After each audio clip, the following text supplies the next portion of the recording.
Warahmatullahi wabarakatuh. Salam sejahtera buat kita semua. Alhamdulillah, mari kita bersyukur karena pada pagi hari ini kita masih diberi kesehatan, masih bisa bertatap muka meskipun via Zoom. Insya Allah kita akan melanjutkan diskusi kita terkait dengan materi penilaian barang milik negara. Nah, pada hari ini kita akan berdiskusi terkait dengan penilaian terhadap BUMN dengan karakteristik khusus ya. Hari ini dan 3 pertemuan selanjutnya sebenarnya ya. Nanti materinya sebenarnya masih terkait dengan objek dengan karakteristik khusus. Memang objek ini sering sekali ditemukan di dalam penilaian BUMN karena dalam penilaian BUMN itu seringkali kita menjumpai aset-aset yang di luar standar gitu ya. Nah, terutama ini biasanya terkait dengan tanah. Dalam penilaian tanah ini sering sekali kita menjumpai adanya tanah yang dia memang mempunyai luas yang jarang dijumpai di pasar gitu ya. Artinya jarang sekali itu ada transaksi jual beli dengan luas tanah tertentu yang notabene biasanya sangat luas ya, hektaran gitu ya, tidak hanya untuk individu yang hanya mungkin rumah biasanya sampai maksimal 1000 meter persegi gitu ya. Tapi kalau untuk tanah ini ya, tanah-tanah BUMN ini sering luasnya itu di atas 1 hektar, di atas 10.000. Nah, ini nanti bagaimana sih cara melakukan perhitungan gitu ya, bagaimana cara melakukan penilaian terhadap properti BUMN yang seperti ini. Oke, sebelumnya mungkin saya akan coba share dulu ya.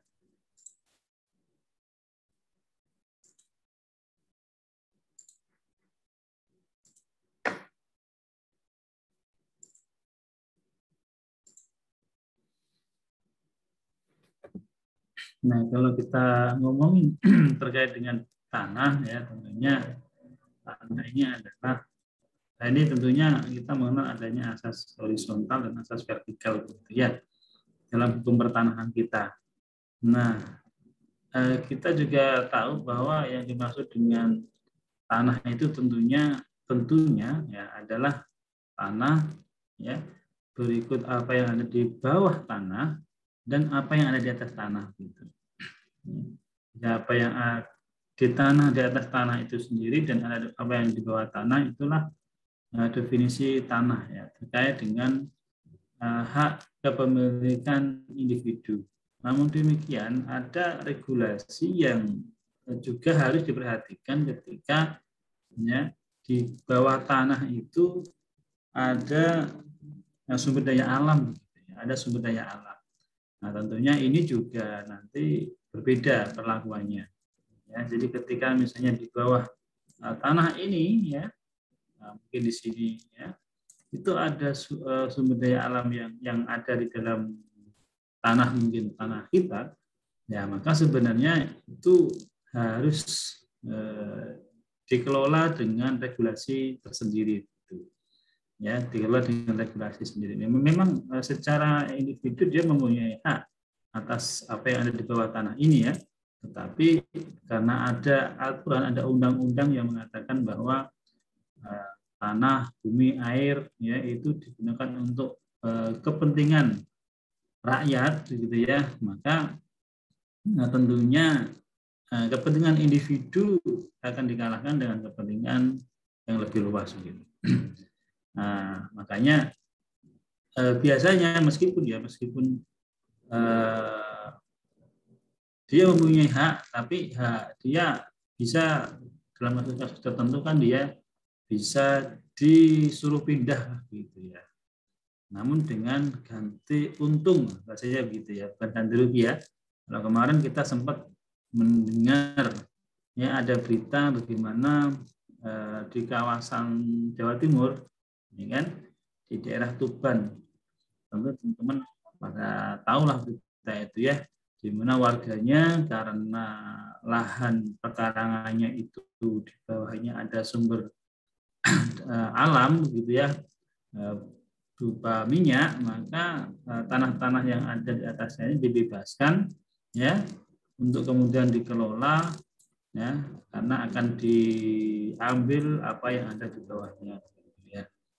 Nah, tentunya teman-teman dengar lah ya berita-berita yang kemarin sempat heboh di mana warganya ya daerah Tuban mendapatkan miliaran rupiah ganti untung begitu ya atas tanah yang dibebaskan untuk pembangunan sebuah pabrik minyak ya, untuk perusahaan pertambangan minyak. Nah, kalau ngomongin karakteristik tanah, kira-kira teman-teman juga sudah paham ya. Nah, kita dari awal pada saat teman-teman belajar penilaian juga sudah dikenalkan dengan bagaimana sih karakteristik tanah itu, gitu ya. Kira ini sudah familiar sekali dengan teman-teman. Demikian juga dengan apa sih yang membentuk tanah, ya. Sebenarnya tidak hanya tanah ini ya, apa sih yang membentuk sebuah nilai ya dari sebuah properti. Nah, tentunya ada faktor-faktor yang mempengaruhinya ya. Kalau di dalam teori penelitian kita dikenal dengan istilah das begitu ya.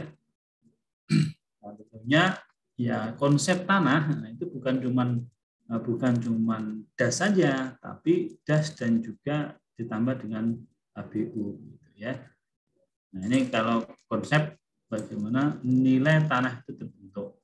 Artinya apa? Artinya semakin tanah itu ya dia sesuai dengan HBU-nya ya, tentunya tanah itu mempunyai nilai yang semakin tinggi gitu. Nah, kemudian kalau kita ngomongin faktor-faktor yang berhubungan terhadap tanah ya, ada faktor fisik, faktor legal, sosial, ekonomi ya. Kalau secara fisik tentunya ya apa yang bisa kita identifikasi dari fisik tanah itu sehingga akan berpengaruh terhadap nilai tanah itu sendiri ya. Luas misalnya ya, apakah sebuah kawasan yang luas itu berpengaruh terhadap nilai yang ditawarkan atau tidak gitu. Kalau ngomongin luas ini nanti akan tergantung dengan kebutuhannya gitu ya. Kalau di perumahan berapa sih standar luas untuk di perumahan? Ya, kalau dia terlalu kecil ya tentunya tidak mempunyai nilai ya. Ada konsep yang mengatakan semakin luas semakin murah. Nah, ini juga tentunya sangat disesuaikan dengan kondisi yang ada ya, dengan penggunaan yang maksimal atas objek tersebut. Kalau tadi di perumahan tentunya maksimal ya sesuai dengan standar yang digunakan untuk rumah. Kalau terlalu luas tentunya semakin murah. Tapi kalau terlalu kecil juga terlalu murah ya. Nah, ini yang harus diperhatikan. Kemudian juga dengan topografi, kesuburan, ya jenis tanah, lokasi, akses, ya. Nah, ngomongin akses ini berarti ya semakin aksesnya semakin mudah gitu ya. Ya, tentunya mempunyai nilai yang semakin tinggi gitu ya. Mempunyai nilai yang semakin tinggi. Demikian juga dengan fasilitas lingkungan dan infrastruktur lingkungan. Nah, kemudian terkait dengan legalitas dokumen. Ya, dokumen ini ada dokumen mungkin macam-macam ya, dokumen kepemilikan itu nanti ada SHM, SHGB, ya. Kemudian nanti terkait dengan zoning itu sesuai dengan RUTR daerah setempat, ya, dan perencanaan batasan-batasan sesuai dengan administrasi kebijakan di masing-masing daerah. Nah, ngomongin dokumen, ya ini teman-teman harus hati-hati terkait dengan kalau teman-teman melakukan penilaian, perlu dilakukan pengecekan terhadap dokumen ini. Ya, khusus untuk kawasan-kawasan tertentu yang terindikasi di kawasan-kawasan itu kemungkinan banyak terjadi tumpang tindih atas dokumen kepemilikan, ini harus dicek dengan hati-hati. Ya, karena apa? Karena terkadang dua-duanya itu secara legal ada gitu ya dalam satu tanah gitu ya, satu tanah gitu ya. Secara legal dimungkinkan ini ada dua double sertifikat, ya. Misalnya yang satu SHM, yang satu SHGB gitu. Nah, ini harus dilakukan cross check gitu. Ya, dan ini terjadi kemarin 2 hari yang lalu kita melakukan penilaian terhadap sebuah tanah yang ada di daerah Tangerang, ya, dari kawasan BSD lah. Di sini ada orang Tangerang nggak? Nggak ada ya? Saya, Pak. Tangerangnya mana? Tangerang Selatan. Oh, bukan. Saya kota Tangerang. Kalau Tangerang Selatan, kotanya ya, kota ya. Iya. Iya, nggak di daerah Kecamatan Cisau, tahu Cisau? Nggak tahu, orang Tangerang nggak tahu Cisau. Ya, di Tangerang Selatan ya, Tangerang Selatan ada satu Kecamatan Cisau. Nah, Kecamatan Cisau ini sebenarnya berbatasan dengan BSD ya. Jadi BSD, kalau teman-teman tahu BSD ya, dia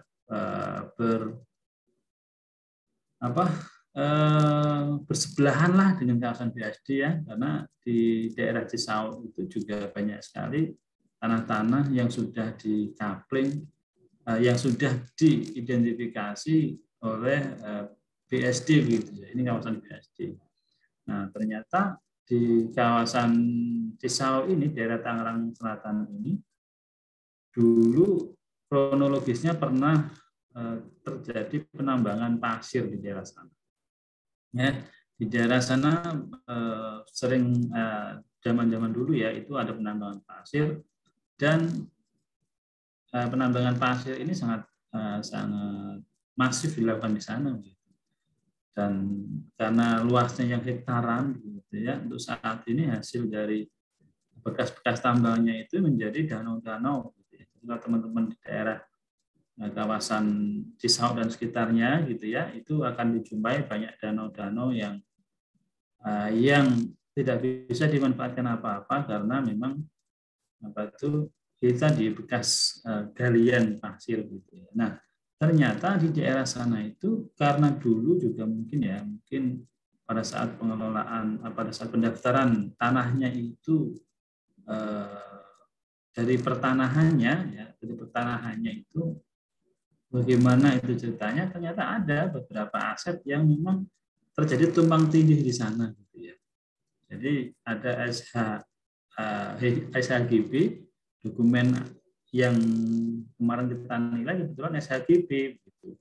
Tapi setelah kita cek di data pertanahan lewat aplikasi yang ada di internet itu ya, ada petaku, ada bumi dan sebagainya. Nah, itu kan kelihatan ya. Jadi kalau SHGB warnanya ini ya kan, kalau SHM warnanya bunyi gitu ya, ada itu. Nah, ternyata kita cek itu ada double di situ ya. Jadi double sertifikat dari dalam satu kawasan itu ada 2 warna, warna biru dan warna oranye gitu ya. Nah, kemudian kita identifikasi ke kantor pertanahan, ternyata memang dulu sebelumnya sudah pernah ada pendaftaran terhadap tanah itu sebagai SHM. Ya, namun baru berupa GS-nya ya. Teman-teman kalau sudah pernah tahu sertifikat itu kan ada GS ya, ada gambar situasi yang ada di dalam sertifikat. Gitu ya. Nah, kebetulan pendaftaran pertama sebagai GS ya, gambar situasi, namun belum muncul sertifikat. Nah, kemudian beberapa tahun kemudian muncul ya sebagai SHGB. Nah, yang kasus-kasus kayak gini, ini yang perlu diperhatikan ya. Nah, artinya apa? Artinya seorang penilai harus melakukan proses terhadap pertanahan ini sebenarnya bagaimana status kepemilikan atas tanah ini. Karena nggak mungkin dalam satu tanah itu ada 2 kepemilikan oleh pihak lain, ya, oleh pihak yang berbeda. Jadi ini harus dipastikan. Ini kalau kita bicara terkait dengan dokumen, ya harus hati-hati terkait dokumen. Nah, kalau terkait dengan sosial ya tentunya kita ini melakukan analisis makronya ya, terkait dengan lingkungan tanah atau properti yang akan kita nilai. Nah, mungkin kalau misalnya kita mau melakukan nanti di pertemuan berikutnya kita akan membuat LDA gitu ya. Kalau ngomongin LDA ini kan tentunya harus tahu ini bangunan apa yang akan bangun terhadap kawasan itu ya. Kalau perumahan, rumahnya yang paling pas apa gitu. Nah, ini untuk membuat sebuah proyeksi yang pas, rumahnya yang pas apa ya, tentunya kita melakukan identifikasi ya terkait dengan mungkin tingkat pertumbuhan penduduk, usia ya, jumlah anggota keluarga dan sebagainya ya, terkait dengan kebutuhan akan tadi ya unit rumah apa yang kira-kira diperlukan gitu. Kalau mayoritas usianya adalah usia muda ya, usianya di kawasan itu ya, di kawasan tertentu itu mayoritas muda ya, tentunya untuk luas rumah yang dibutuhkan tidak terlalu besar gitu. Mungkin estimasi tipe-tipe rumah yang dibutuhkan mungkin 36 ya, 45 begitu. Namun kalau mayoritas usianya mungkin sudah relatif di atas 4, di atas 5 gitu ya. Nah, itu kan karena kebutuhan juga ya, kebutuhan juga.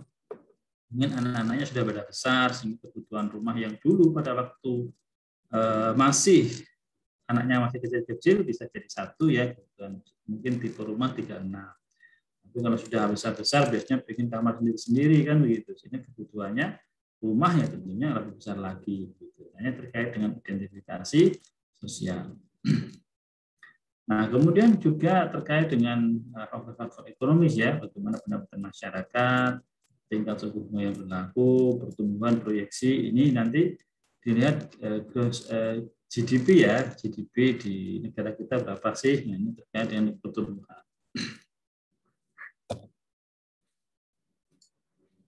Nah, selanjutnya kalau kita ngomong terkait dengan tanah, maka tanah itu jenis-jenisnya ya, jenis-jenis tanah itu ada yang tanah mentah yang belum siap dibangun.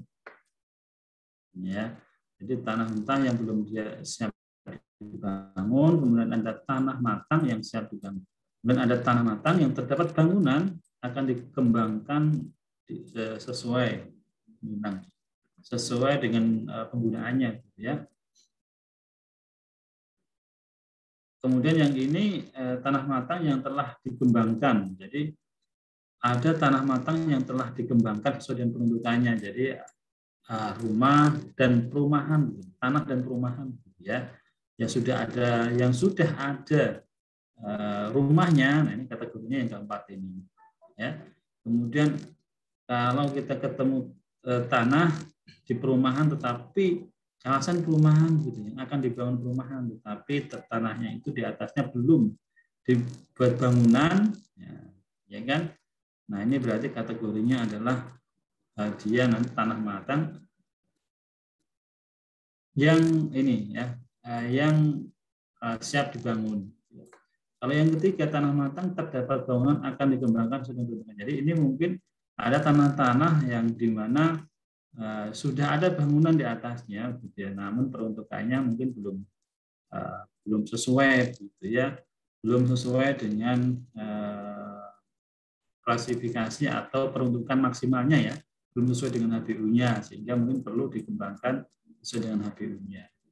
Nah, kalau tanah mentah ini ya berarti kondisi apa adanya ya, belum diapa-apain, mungkin masih tanah rawa, ya kan, tanah bekas persawahan yang masih perlu pengembangan untuk tanah matang.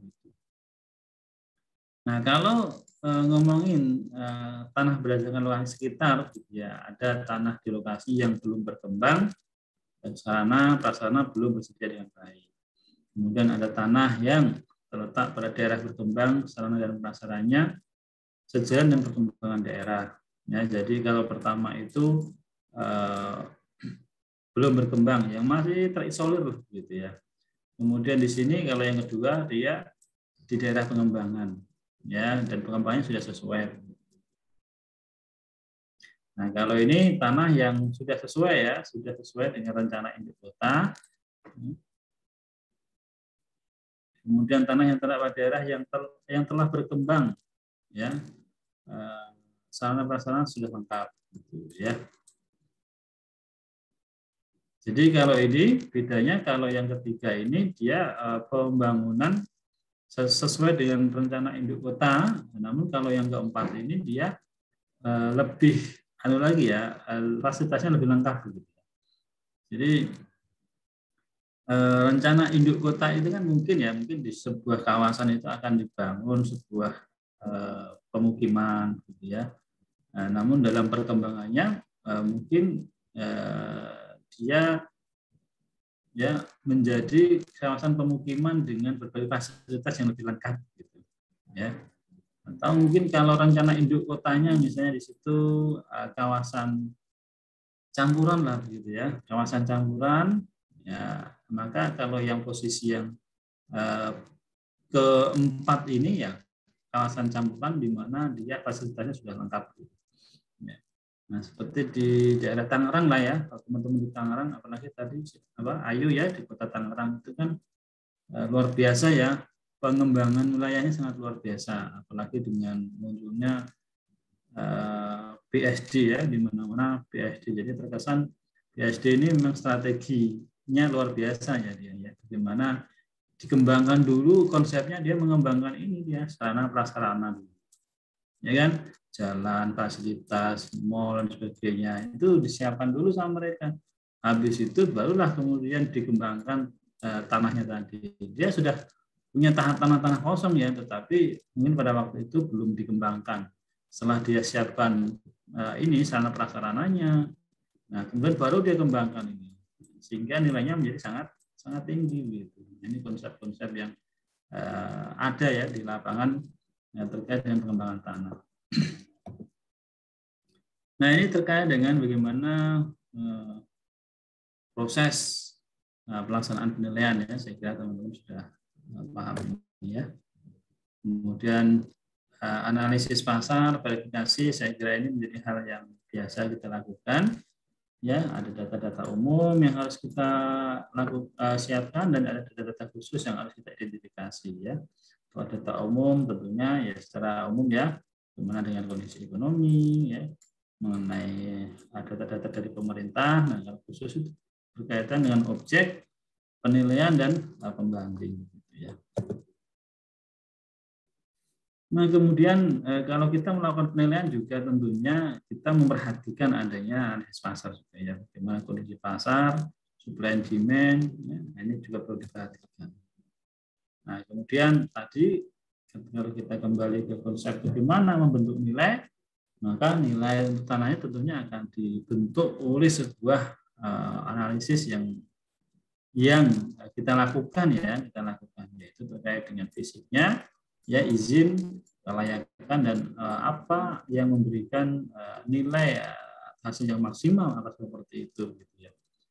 Nah, HBU ini ya, konsep HBU ini tidak lepas dari lingkungan ya, tidak bisa dilepaskan dari lingkungan yang membentuknya gitu ya.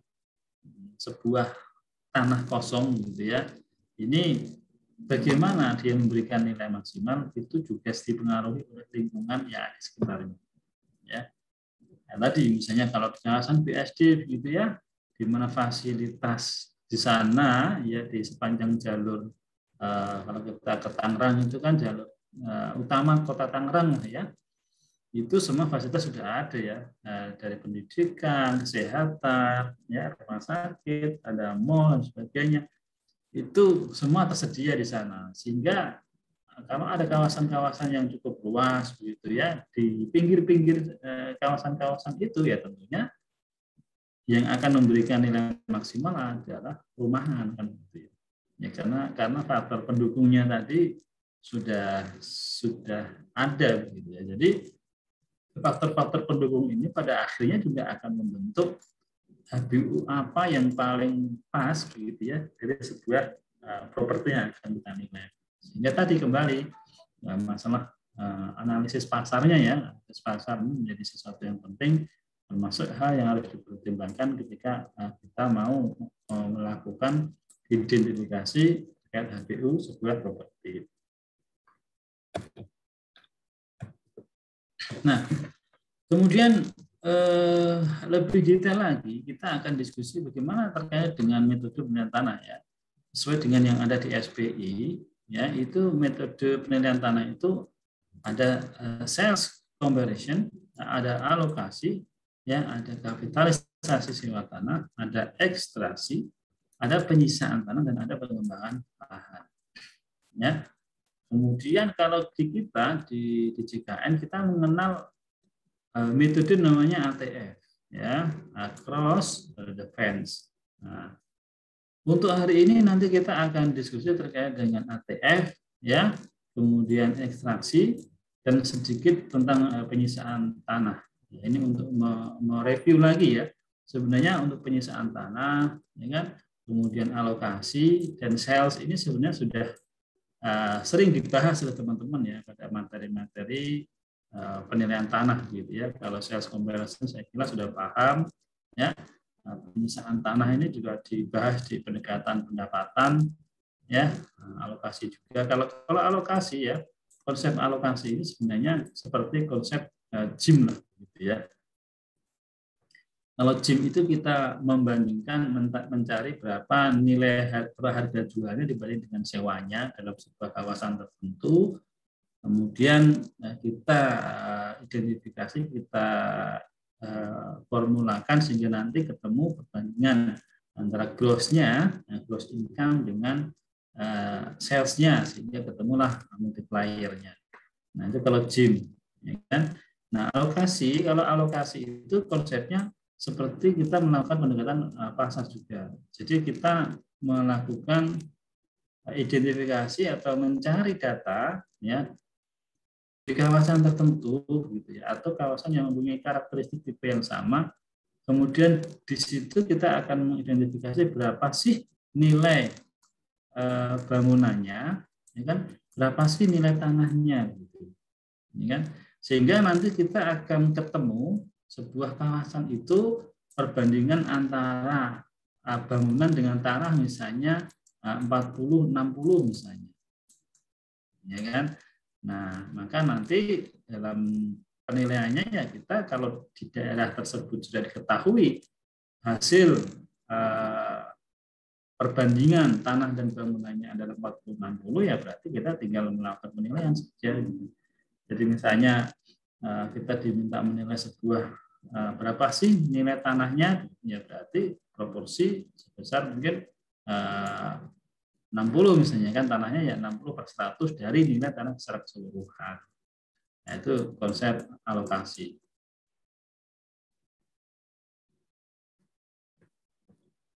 Nah, untuk yang pengembangan nanti kita akan diskusikan di sesi berikutnya ya. Nah, kalau metode ekstraksi, saya kira teman-teman juga sudah sedikit atau mungkin bahkan sudah paham ya.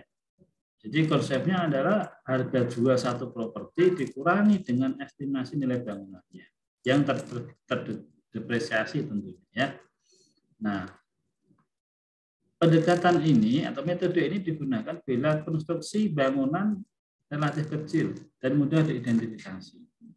Ya, jadi nilai bangunan mudah diidentifikasi, nah itu syaratnya. Ya, syaratnya seperti itu. Kesulitannya penentuan kontribusi bangunan relatif sulit. Ya, jadi untuk berapa sih besarnya kontribusi ya kan bangunan terhadap properti itu berapa? Biasanya ini kalau kita mau melakukan dengan sewa ya, kira-kira berapa sih nilai sewa perbandingan nilai sewa antar tanah dan bangunan berapa persen sih? Gitu. Nah ini relatif agak sulit digunakan gitu ya. Nah kembali ke masalah ini ya, NRC atau nilai bangunannya. Nah ini kan kalau di kita kemarin sudah belajar DKPB begitu ya. Nah kemarin juga teman-teman sudah menghitung ya, sudah menghitung berapa sih nilai bangunan teman-teman rumahnya berapa begitu. Nah itu kalau kita mau menggunakan metode ekstraksi kan berarti kalau misalnya rumah teman-teman itu mau dijual, ya kan, mau dijual misalnya ini ya, total sebuah rumah dijual dengan 178.000 US dollar, ya kan. Nah kemudian dikurangi dia dengan nilai bangunannya, ketemulah nilai tanahnya. Ya sama kalau misalnya teman-teman ini kondisinya yang kemarin sudah menghitung nilai bangunannya, ya kemudian teman-teman misalnya ada rumahnya yang mau dijual tadi, ya kan, maka berapa sih sebenarnya nilai tanah yang ada yang dimiliki atas bangunan itu. Nah, ini namanya metode ekstraksi. Metode ekstraksi ini digunakan, ya kan, biasanya oleh teman-teman ketika mau melakukan penilaian dengan menggunakan pasar, kemudian data pembandingnya itu kesulitan untuk mendapatkan tanah kosong. Ya, kalau kita ngomongin pendekatan pasar terhadap sebuah tanah, ya tentunya paling ideal kan kita menggunakan tanah kosong lah, kan gitu ya. Dan persyaratannya sebaiknya memang tanah kosong ya kalau kita mau menghitung sebuah nilai tanah begitu. Namun fakta di lapangan itu terkadang memang kita kesulitan, ya kan, untuk mendapatkan penawaran atau transaksi yang hanya tanah kosong. Banyak itu di iklan-iklan ya, di pasar dan itu mungkin tanah dan bangunan gitu ya, dijual tanah dan bangunan berapa. Nah, konsep ekstraksi ini kemudian akhirnya digunakan, yaitu teman-teman ingin mengetahui berapa sih sebenarnya nilai tanahnya, ya dengan cara menghitung tadi berapa nilai harga jual yang ditawarkan tadi dikurangi dengan nilai bangunan setelah didepresiasi, itulah ketemu nilai tanahnya. Nah, itu ya kalau konsep ekstraksi ya. Nah, ini hanya sebuah ilustrasi ya, contoh saya kira teman-teman udah paham, luas tanah 100, bangunan 150. Nah, dijual properti 1 miliar. Nah, biaya bangunnya 2 juta, depresiasi 25%. Nah, nilai bangunannya dihitung 225 juta, berarti nilai tanahnya 1 M dikurangi 225, ketemu 775 juta. Nah, ini konsep ekstraksi ya. Nah, kemudian sekilas saya ingin sampaikan terkait dengan residual teknik ini. Ya. Residual teknik ini sebenarnya konsep penilaian tanah dengan menggunakan pendekatan pendapatan, ya, pendekatan pendapatan. Caranya apa ya? Tentunya nilai tanah atau bangunan didapatkan dengan mengurangkan annual income elemen yang diketahui, ya, apakah itu tanah atau bangunan terhadap net operating income dari properti, kemudian dikapitalisasikan. Karena ini konsepnya adalah konsep peningkatan pendapatan, ya, maka dia mempertimbangkan berapa sih net operating income, ya, dari properti itu dibanding dengan R-nya, kapitalisasinya. Ya. Nah, kapitalisasi, nah ini sebenarnya masalahnya berapa sih besarnya tingkat kapitalisasi. Nah, itu kan nanti di sesi berikutnya nanti kita akan coba membahas bagaimana cara mendapatkan tingkat kapitalisasi. Nah, kalau di teknik penyisaan ini ada 3 ya, ada jenis teknik penyisaan properti, teknik penyisaan bangunan, dan teknik penyisaan tanah. Nah, kalau kita misalnya ini kaitannya dengan penilaian tanah, ya, kita bisa menggunakan ini teknik penyisaan tanah. Nah, teknik penyisaan bangunan itu bisa dilakukan jika kita mengetahui cap rate properti dan tentunya nilai tanah sudah diketahui, baru kita bisa menghitung berapa sih nilai bangunannya. Ya, jadi nilai properti dan nilai tanah, kemudian nilai bangunan. Demikian juga kalau terkait dengan berapa nilai bangunannya, ya tentunya nilai tanah dan diketahui berapa sih nilai bangunannya. Jadi kebalikannya, kalau ini nilai tanah sudah diketahui itu untuk menghitung bangunan, teknik penyisaan bangunan, ya. Tapi kalau nilai bangunan yang diketahui, ya, maka itu untuk penyisaan tanah. Nah, ini sebagai contoh ya, ilustrasinya. Jadi harus diketahui berapa sih net operating income atas propertinya, gitu ya. Ini properti ya. Kemudian berapa sih annual income. Jadi memang kalau kita ngomongin teknik penyisaan tanah, tentunya kita harus tahu berapa sih penghasilan yang dihasilkan atas tanah dan atas bangunan. Ya, kalau misalnya penghasilan properti diketahui, tanah diketahui, kan tentunya sudah bisa dihitung. Oh, berarti bangunannya net operatingnya berapa, yaitu dari X kurang Y kan gitu. Ketemulah nilai income dari bangunan. Nah, kemudian nilai bangunan ya bagi dengan rate ya, capital rate bangunan, ya ketemulah tadi ya. Jadi net income dari bangunan dibagi dengan rate-nya, ketemu nilai bangunan. Nah, nilai properti ada nilai data tambah nilai bangunan. Nah, konsepnya kalau kita masih ingat kan, value itu kan sama dengan net operating income, ya kan, dibagi dengan R, ya kan. Nah, ini kan sebenarnya konsepnya ini, ya, untuk teknik residual itu. Tinggal nanti value-nya value apa begitu. Nah, ayo kalau kita pengen tahu value properti, ya berarti net income property dibagi dengan R property. Kalau kita pengen tahu value bangunan, ya berarti net operating income bangunan dibagi R bangunan. Ya, value dari tanah ya net operating income tanah dibagi R tanah. Ya kan? Nah, nanti ya, dalam kasus kan bolak-balik yang diketahui yang mana tergantung kondisi ya. Saja nanti yang diketahui net operating value-nya begitu. Oh, value-nya diketahui sekian. Maka berapa sih net operating income-nya? Ya, tentunya value dikalikan kapitalisasi, ketemu net operating income. Jadi ini kan sebenarnya perbandingan antara sewa dengan value dari sebuah properti itu. Nah, ini sebagai contoh ya. Sebagai contoh ini misalnya ada sebuah properti di mana dia menghasilkan net operating income-nya 46.000 gitu. Nilai bangunannya ya kan 315.000. Cap rate bangunannya, nah cap rate bangunan 12, cap rate tanahnya 9. Berapakah nilai tanah dan nilai properti secara keseluruhan? Jadi ditanya nilai tanah dan nilai properti. Ini diketahui nilai bangunannya. Nah, gimana cara menghitungnya? Nah, yang diketahui pertama adalah bangunan. Kita tahu di sini ada bangunan. Di sini ada kapitalisasi bangunan. Berarti kalau value diketahui, R diketahui, berarti NOI-nya kan bisa dicari. Ya kan? Maka NOI bangunan berarti value bangunan dikalikan dengan R bangunan. Nah, ini berarti net operating income dari bangunan. Nah, di sini diketahui ada net operating income property. Ya, berarti ini value dari tanah bisa diketahui. Gimana ya? Kalau NOI properti dikurangi NOI bangunan berarti itu adalah NOI tanah kan begitu. Nah, kan berarti NOI tanahnya sekian. Kalau net operating income tanah diketahui, kemudian R tanah diketahui, nah ketemulah kemudian nilai tanah.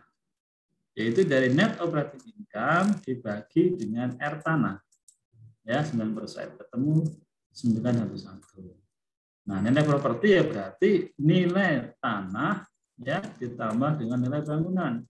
Nilai tanahnya 911, nilai bangunannya ini tadi ya 315. Ketemu nilai propertinya adalah 406 sekian.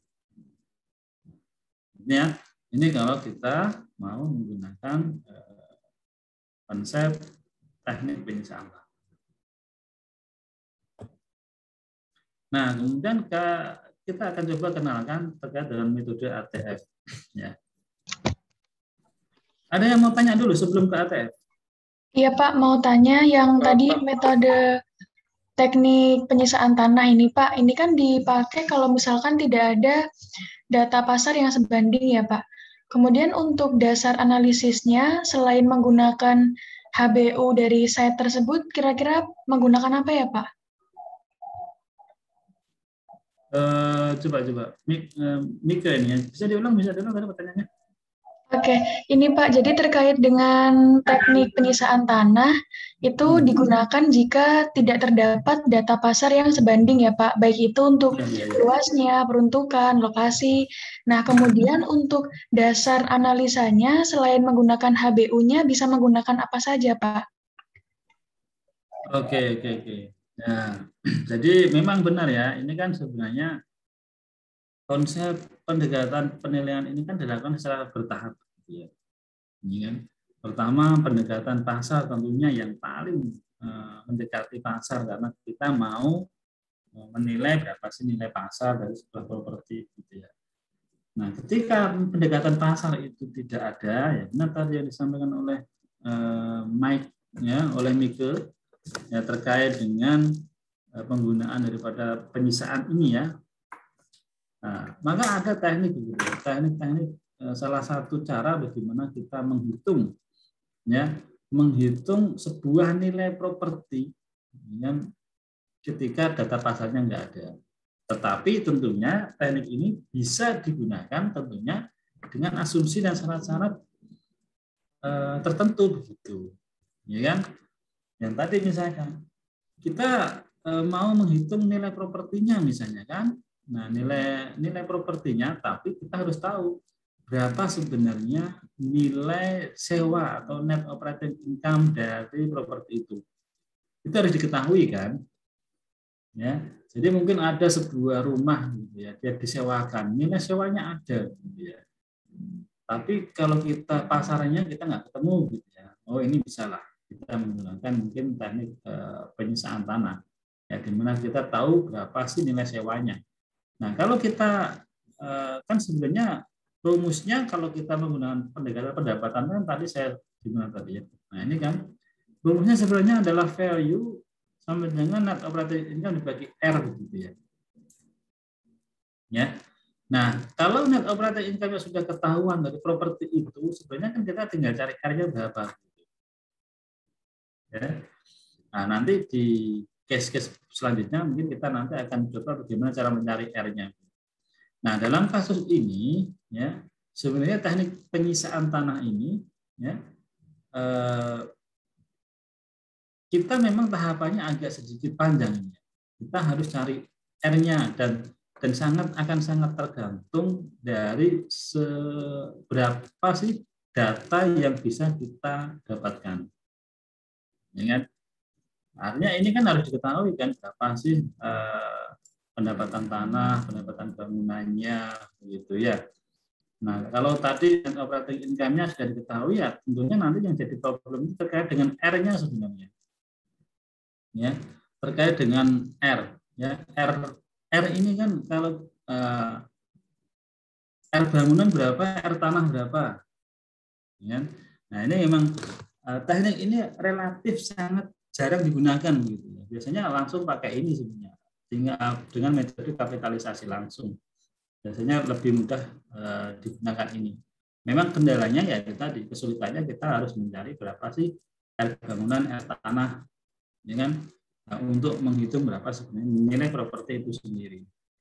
Nah, pertanyaan Mike tadi, bagaimana apa saja yang harus dipertimbangkan selain dengan HBU gitu ya. Nah, kalau kita ngomongin residual teknik gitu kan, bagaimana dengan HBU-nya gitu ya. Nah, ini kan masalahnya kita menilai properti ini, kan properti ini sesuai dengan kondisi properti apa adanya, ya. Jadi kita tidak menilai sebuah properti dengan melihat seberapa besar apa sih yang seharusnya dibangun di kawasan itu. Nah, ini beda kalau kita mau menilai tanah gitu ya. Kalau kita mau menilai tanah, ini konsekuensinya kalau kita mau menilai satu properti gitu. Kalau kita menilai sebuah properti berarti kita menilai objeknya ya, objeknya. Jadi kalau objeknya berarti kan sudah ada. Kalau objeknya sudah ada ya kita menilai apa adanya gitu. Ya. Nah, beda kalau kita memang mau menilai sebuah tanah kosong. Ya kan? Nah, kalau kita mau menilai tanah kosong ya tentunya kita harus mempertimbangkan tadi itu kan HBU yang paling cocok untuk tanah kosong itu sebenarnya apa? Nah, itu yang memang harus dipertimbangkan, Ya. Nah, memang untuk teknik khusus residual ini biasanya memang case ini dipakai untuk yang kasus-kasus di mana misalnya teman-teman melakukan penilaian sebuah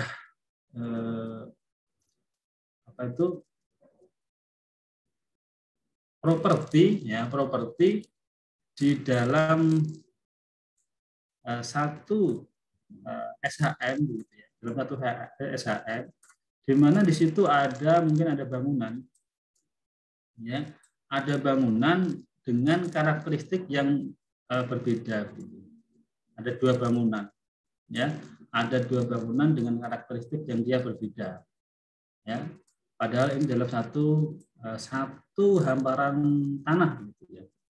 Nah ini bisa kita menggunakan residual teknik seperti ini. Tapi itu tadi tentunya data-data yang diperlukan memang relatif agak sulit kalau kita mau menggunakan residual teknik. Itu Mbak Minggu saya kira ya. Baik Pak, bisa dipahami. Terima kasih Pak. Oke, sama-sama. Izin bertanya Pak. Oke, silahkan. Siapa nih? Nabila Pak. Oke, Nabila. Silakan Nabila. Tadi mungkin saya kelewat ya Pak.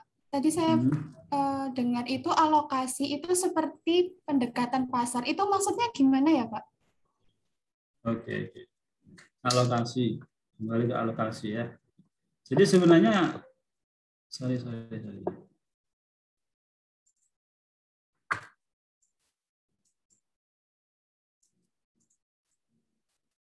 Ini ya, metode alokasi ya. Nah, metode alokasi ini seingat saya nanti kalau saya misalnya keliru, nanti tolong diluruskan. Metode alokasi ini kan sebenarnya metode yang relatif jarang juga digunakan. Ya, tapi ini konsepnya sebenarnya seperti perbandingan pasar, gitu ya. Tapi itu tadi biasanya dia kalau kita gym, ya. Gym itu kan kita ada perbandingan antara jual ya dengan sewa gitu kan gitu. Nah ketemulah gym. Tapi kalau alokasi itu biasanya digunakan kita dalam sebuah kawasan tertentu gitu ya ini. Kita tahu berapa sih perbandingan antara ini kan perbandingan antara nilai tanah dibandingkan dengan bangunannya. Kalau misalnya ini total nilainya 100 begitu ya. Nilai bangunannya dihitung 40 misalnya. Nah, berarti nilai tanahnya adalah 60 kan gitu ya. Nah, ini kemudian properti yang lain dihitung juga. Gimana sih? Nah, dihitung. Nanti di rata-rata ketemulah proporsi perbandingan. Oh, berarti perbandingan antara tanah dengan bangunan di kawasan ini itu adalah misalnya 40 banding 60 gitu. Ya. Nah, kemudian kita tahu misalnya oh ini tanah ini misalnya ini objek yang kita nilai nih. Ini tadi tanah, ini bangunan ya. Ya.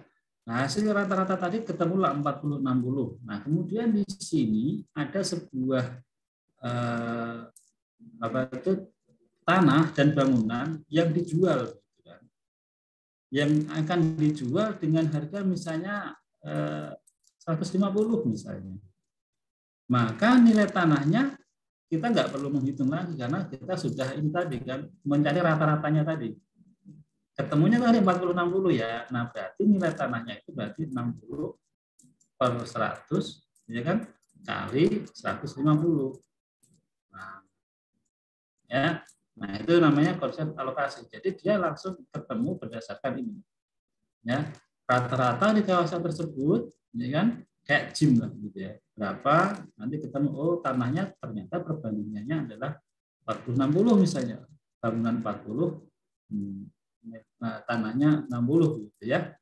Nah, nanti dicari oh berarti nilai tanah kalau untuk properti yang akan dijual ini berarti sama. Ini digunakan tadi misalnya ekstraksi kan. Kita mau cari data pembanding. Ini kan yang tadi kan kalau pembanding kebetulan rumah tanah dijual, gitu kan. Berapa sih nilai tanah dari bangunan itu kan dikeluarkan dulu ya. Berapa nilai tanah dari tanah di bangunan itu kan nilai bangunannya, nilai propertinya dikurangi nilai bangunan ketemu nilai tanah. Kan gitu ya. Itu kalau ekstraksi kan. Kalau kita cari data pembanding ketemu tanah dan bangunan, kita hitung nilai bangunannya, harga jualnya dikurangi nilai bangunan ketemu nilai tanah. Oke. Nah, kalau alokasi ya, kita ingin tahu nilai tanahnya ya, dengan tadi melakukan identifikasi yang secara makronya. Nah, ketemulah, Nah, ketemu kemudian perbandingan tadi, ya kan? Nah, kalau sudah ketemu perbandingannya, ya. Nah, tinggal berarti, oh kalau kita ketemu, oh ini ada tanah dijual nih, tanah dan bangunan dijual. Misalnya tadi tanah bangunan dijual 150, oh berarti nilai tanahnya ini kita nggak hitung lagi, cuman menghitungnya 60 per 100 kali 160 berapa. Nah ini berarti nilai tanah dari objek ini kita mau gunakan sebagai pembanding. Itu Nabila. Baik Pak, terima kasih. Izin bertanya Pak. Iya, monggo silakan. Ini siapa lagi ini? Dava Pak. Oke, Dava silakan. Nah, itu Pak terkait yang awal terkait legalitas tanah Pak. Kan legalitas tanah itu macam-macam. Nah, yang saya ingin tanyakan tuh misalnya tanah girik atau tanah adat kan nggak ada kelegalannya Pak. Itu gimana ya Pak? Tapi kan tetap diakui ya Pak di UPA. Nah, terus itu penilaiannya itu seperti apa ya Pak? Mempengaruhi faktor nilai itu seperti apa? Misalnya perhitungan nominalnya menggunakan apa gitu Pak? Ya, makasih Pak. Oke, terkait dengan legalitas tanah, ini kan kembali ke masalah ini ya, faktor-faktor yang berpengaruh ya, antara legalitas tanah ini kan, dokumen kepemilikan. Benar sekali tadi Dava sampaikan, ada namanya kita mengenal di letter C, ya kan, itu seperti hanya surat keterangan yang awal lah ya, jadi dulu zaman dulu kan belum ada namanya sertifikat orang-orang kampung. Sekarang pun masih banyak ya, yang orang itu belum ada sertifikat, adanya hanya letter C atau diri surat keterangan dari aparat desa tentang kepemilikan tanah gitu ya. Nah, kemudian karena itulah kemudian muncul berbagai kebijakan, misalnya Prona. Kemarin kita ada Prona di mana sertifikat pensertifikatan terhadap tanah yang dilakukan secara gratis, yaitu untuk mengantisipasi supaya tadi terkait dengan legalitas ini menjadi lebih diakui oleh pertanahan melalui dokumen yang resmi ya, melalui pendaftaran. Nah, kalau pendaftarannya itu kalau awal begitu ya tentunya syarat-syaratnya ya antara lain kiri letter C tadi harus disampaikan gitu. Nah, kembali ke pertanyaan Dava, bagaimana pengaruh dokumen ini terkait dengan penilaian gitu. Nah, dokumen ini kan nanti menjadi salah satu adjustment ya di dalam kita melakukan penilaian kan gitu. Jadi objek penilaian kita ini dokumennya apa sih kan gitu. Dan kemudian kita perbandingkan dengan objek pembanding kita dokumennya juga apa. Ya, nah ini nanti kan akan diperbandingkan karena tentunya orang akan membeli tanah berbeda kalau dia sudah sertifikat dibandingkan dengan yang masih letter C atau kiri kan gitu ya. Sehingga ada harga yang berbeda gitu. Nah, itulah fungsinya dokumen tadi. Kalau kebetulan itu berbeda antara objek pembanding dengan objek penilaian, ya dilakukan penyesuaian. Nah, seberapa besar penyesuaiannya? Ini pertanyaannya ya. Nah, penyesuaiannya ini seberapa besar biaya yang harus dikeluarkan untuk membuat gari-giri menjadi SHGB atau SHM sesuai dengan kondisi properti yang kita nilai. Ya, jadi kan beberapa prinsip penyesuaian macam-macam ya. Salah satunya adalah dengan metode cost, ya, yaitu dengan menghitung berapa besar sih biaya yang harus dikeluarkan. Ya. Nah, dalam kasus ini kalau SHGB atau SHA dibanding dengan letter C atau kiri ya tentunya berapa persen sih biaya yang harus dikeluarkan untuk merubah tanah, ya. Tanah kita yang masih kiri itu menjadi sama dengan objek penilaian kita, misalnya SHM. Nah, biaya itulah kemudian dilakukan adjustment sebesar cost-nya tadi. Nah, kalau menghitung cost ini sebaiknya teman-teman dihitung secara keseluruhan ya, dengan luas tanah keseluruhan, karena di pertanahan itu biayanya itu beda-beda. Dia ada range tertentu di dalam pengurusan dokumen dari Girik ataupun letter C ke SHM atau SHGB. Itu biayanya beda-beda, tergantung luasnya gitu. Ya, dia ada ring tertentu dia, misalnya di bawah 5 hektar, ya, di bawah 5.000. Nah, di bawah 5.000 itu kos biaya, mulai dari biaya pendaftaran, biaya pengukuran, biaya plotting dan sebagainya. Itu ada data di pertanahan ada. Ya. Kemudian di atas 1 hektar ya, di atas 10.000 itu berapa? Sehingga sangat bervariasi, ya sangat bervariasi kos yang harus dikeluarkan. Sehingga teman-teman kalau melakukan adjustment terkait dengan dokumen kepemilikan dihitung secara keseluruhan. Berapa kos yang harus dikeluarkan untuk membuat satu kapling tanah dengan luas tertentu itu yang tadinya mungkin dari letter C menjadi hak milik misalnya. Gitu ya, Pak ya. Oh, siap, Pak. Terima kasih, Pak. Oke, saya lanjutkan dulu ya. Ini terkait dengan ATF dulu. Nanti kita lanjutkan diskusinya.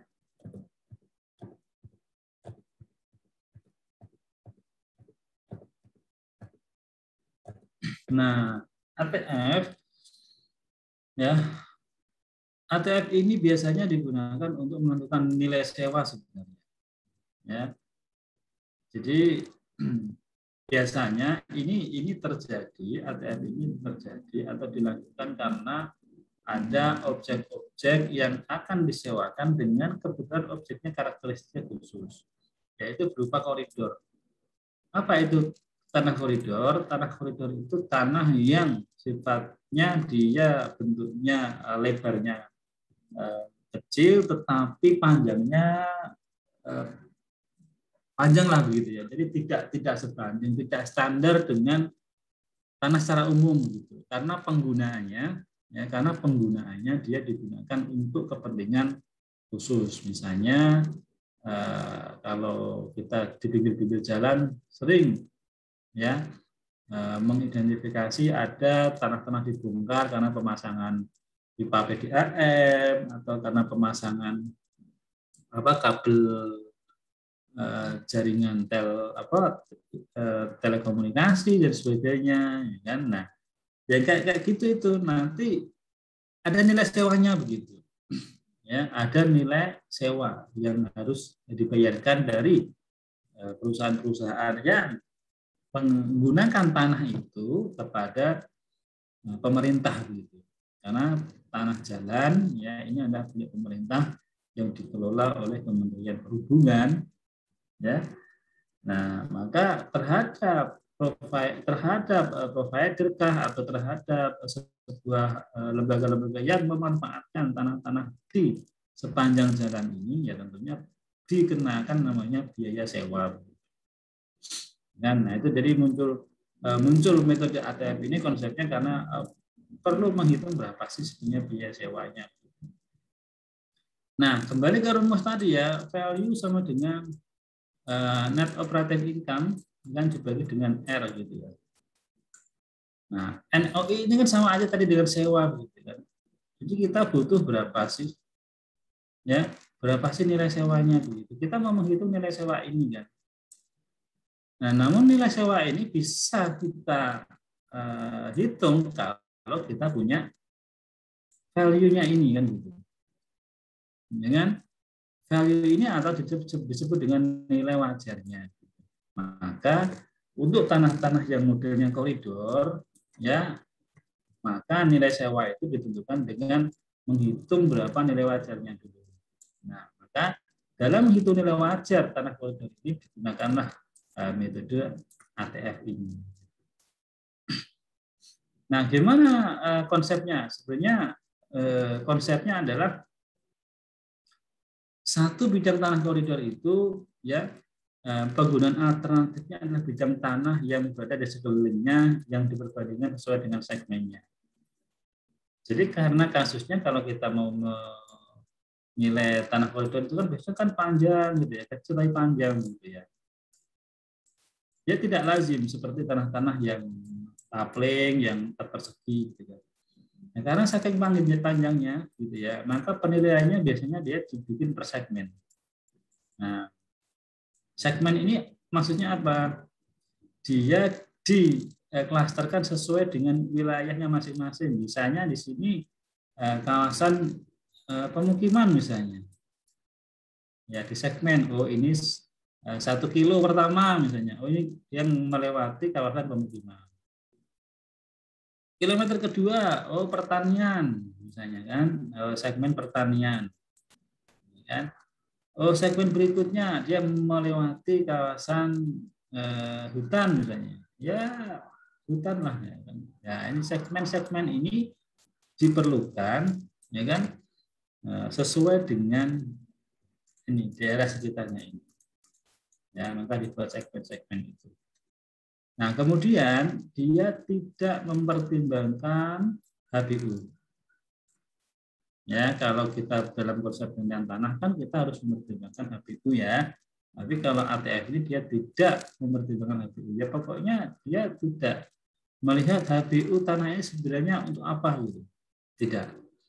Ya, tidak dipertimbangkan. Kemudian dia juga tidak memperhitungkan bentuk ya. Kalau kita melakukan penelitian tanah kosong ini kan kita perhatikan adjustment-nya kan, oh ini bentuknya apa di adjustment.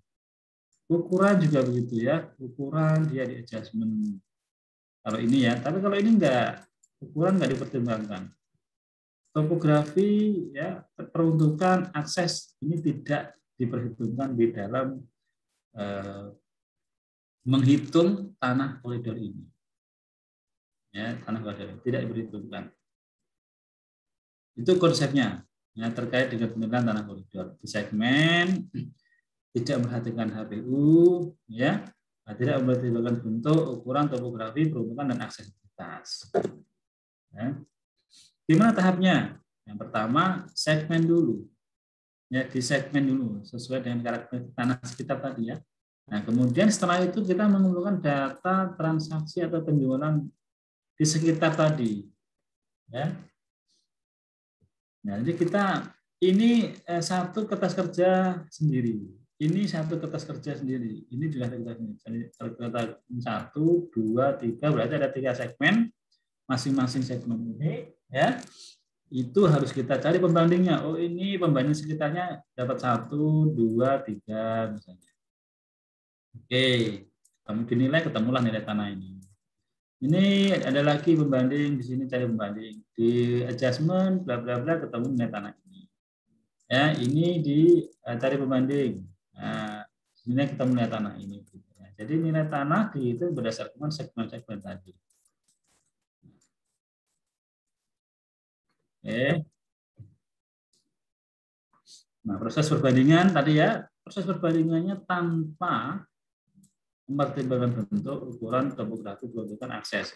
Tolong ini diingat-ingat ya. Jadi kalau di ujian keluar, gitu ya, tentunya harus dipahami ya bahwa dalam metode ATF itu tidak memperhitungkan ya faktor penyesuaian berupa bentuk, ukuran, topografi, peruntukan akses yang selama ini digunakan di dalam adjustment untuk tanah secara umum yang standar.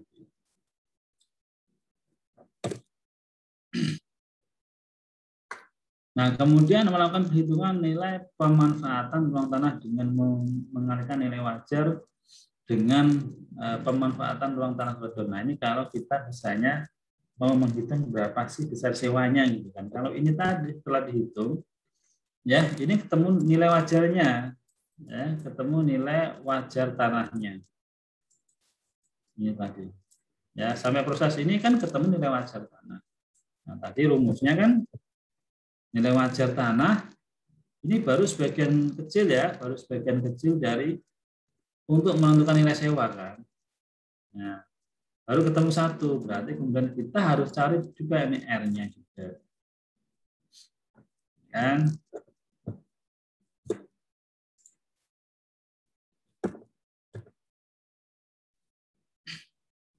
Nah, untuk menentukan ini ya, sebelum dikalikan dengan R tadi, nah konsep di dalam penentuan koridor itu ada kebijakan yang ada di DJKR itu kita namanya mengalihkan yang disebut dengan persentase pemanfaatan ruang tanah koridor, ya, atau biasa disebut dengan Y, gitu ya, persen pemanfaatan ruang tanah koridor.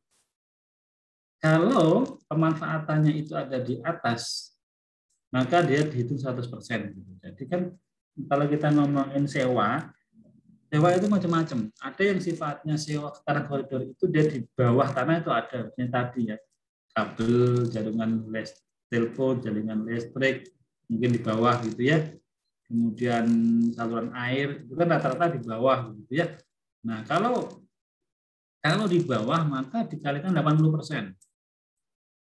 Kalau yang disewa di bawah tanah. Kalau yang disewa di atas tanah, ya misalnya sewa jaringan listrik tapi yang dia di atas tanah.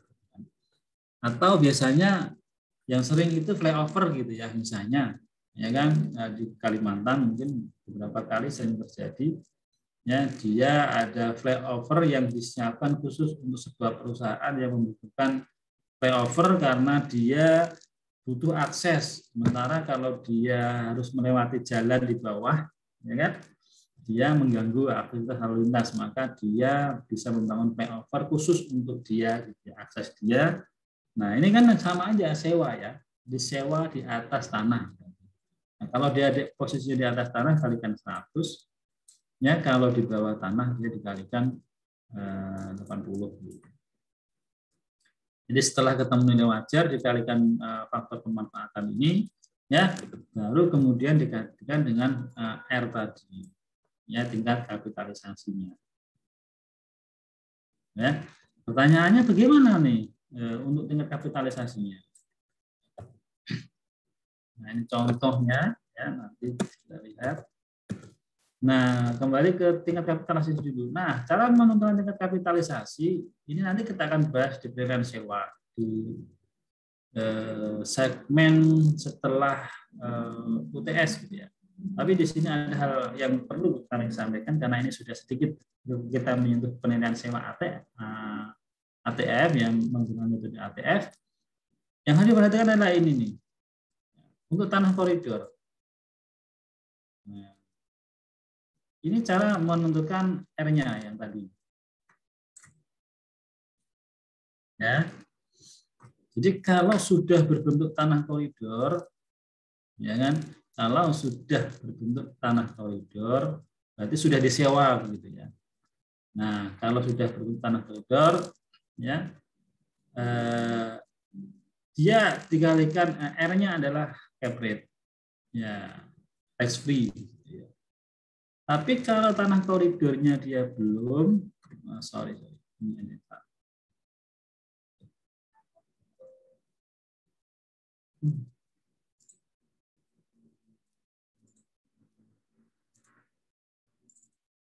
Ya, sorry, baru.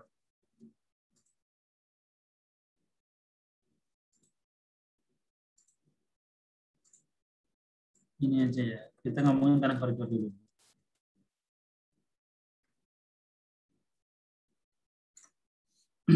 Ya. Jadi kalau sudah berupa koridor, dia pakai RXP. Tapi kalau belum koridor, jadi baru akan disewa. Ya, jadi karena kasusnya itu kadang sudah terlanjur disewa, ya kan sudah ada instalasi di bawah tanah dan sebagainya. Nah, kalau sudah terlanjur pakai RXP. Tapi kalau baru akan dibangun, saya mau nyewa tanah ini, tapi belum ada tuh. Barangnya belum ada, belum digali dan sebagainya. Ya, jadi kalau dia di atas, ini kan surprise, dia pakai metode untuk R-nya pakai DACC atau pakai summation method. Ya, tapi kemudian kalau dia ada di bawah pakai RXP. Nah, itu cara menentukan R-nya. Oke, kembali ke contoh perhitungan. Gimana sih contoh perhitungannya? Nah, ini misalnya ada diminta untuk menentukan nilai wajar tanah koridor dengan ATF.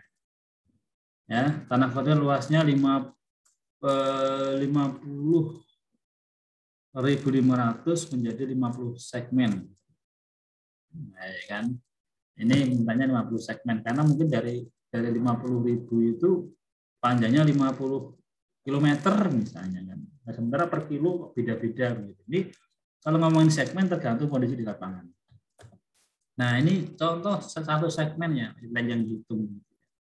Ini betul di daerah Aceh nih. Kita cari pembanding yang segmen petani ya. Hitung, ya kan? Seperti kita melakukan identifikasi terhadap nilai tanah secara umum ya. Transaksi, juga waktunya, luasnya berapa, lokasi, jenis tanah, peruntukan, kontur, akses, dokumen. Tetap kita identifikasi. Ya kan? Nah, cuman ya kan yang di adjustment terkait dengan fisik itu hanya lokasi saja. Nih. Kalau yang transaksi waktu ini kan adjustment terkait transaksional ya. Ya, kalau transaksional tetap dilakukan. Untuk yang non transaksional ya atau adjustment terkait fisik, meskipun kita identifikasinya ini ada luas, lokasi, jenis tanah, ya kan? Nah, yang di adjustment cukup ini saja. Ya, karena tadi itu konsepnya di sini tadi sudah dijelaskan. Tidak memperhitungkan bentuk, ukuran, topografi, peruntukan akses. Sehingga tidak dilakukan adjustment terkait dengan ini. Yang lainnya ya. Cukup lokasi saja. Sehingga di sini yang dengan adjustment hanya lokasi saja. Yang lain caranya sama untuk menentukan berapa nilai wajarnya. Nah, ini kalau kita mau hanya mencari nilai wajarnya cukup sampai di sini saja. Nah, kalau kita mau menentukan nilai sewanya baru ditambah. Tadi kan ada namanya persentase pemanfaatan. Nah, kebetulan kalau ini di atas dikalikan 100%. Ya berarti sama aja sebesar nilai wajarnya. Ya, kalau dia di bawah dikalikan 80%, berarti nilai wajarnya berkurang 20%.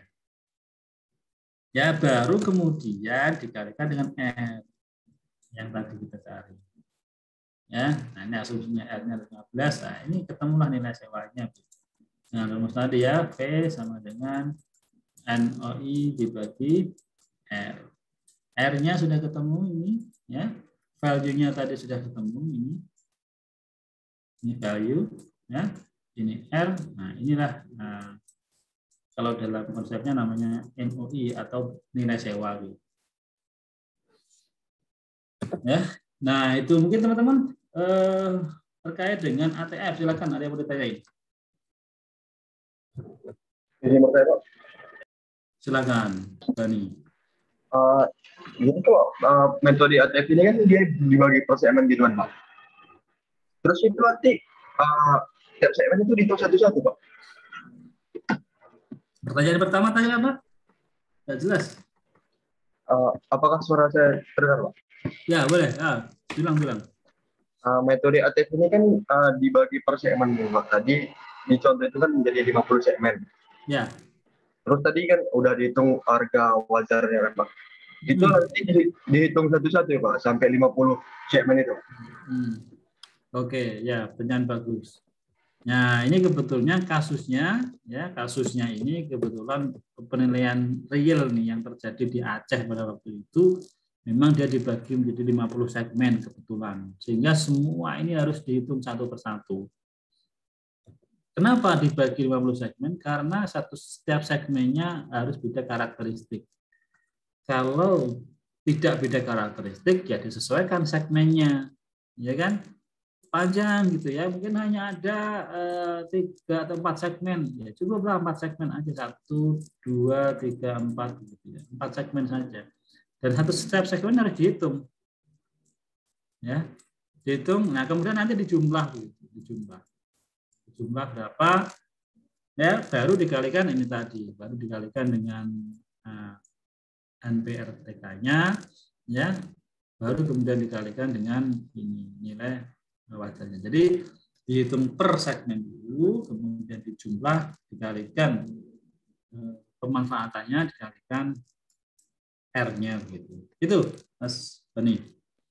Oh iya, Pak. Izin bertanya satu lagi boleh, Pak? Boleh. Terus itu biasanya jadi pembatasnya itu dasarnya apa ya, Pak? Jadi kan 50 segmen itu apakah tiap kecamatan jadi satu segmen atau gimana, Pak? Oke, ya. Oke ya, ini jalan. Kita bagi menjadi 1, 2, 3. Misalnya ini. Apa dasar segmennya itu? Dasar segmen adalah karakteristik sekitar dari segmen ini. Jadi kalau misalnya ini perkampungan gitu ya, ya sudah, ini satu segmen.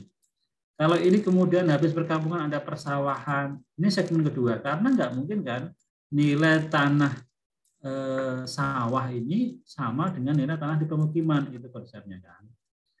Ini kan tanah ini kan melewati pemukiman, tentunya nilai tanah ini lebih besar daripada nilai tanah yang ada di sawah ini, yang sekitarnya sawah tadi.